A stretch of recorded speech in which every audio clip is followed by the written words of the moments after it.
महंगाई के खिलाफ ईरान के लोग सड़कों पर। ईरानी पुलिस की बर्बरता, 100 शहरों में प्रदर्शन। 62 लोगों को मार डाला। बोले ईरानी सुप्रीम नेता, यह तो विदेशी साजिश है।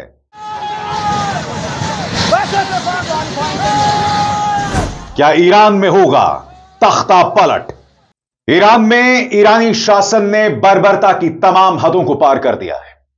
62 लोग मारे जा चुके हैं और यह प्रदर्शन ईरान में लगातार बढ़ रहा है।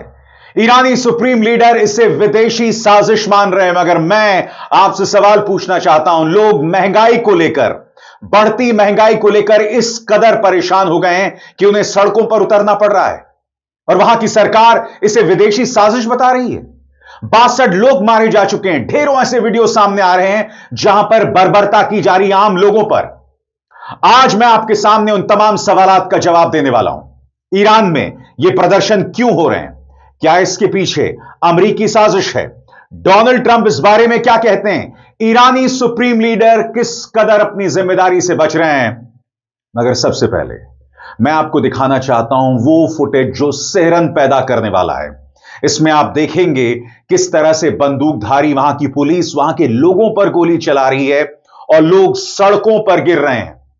यह तस्वीरें विचलित करने वाली हैं दोस्तों। मैं आपको पहले से चेतावनी दे रहा हूं, आप में से जो लोग मजबूत दिल के नहीं हैं वो इस कार्यक्रम को देखना अभी बंद कर सकते हैं।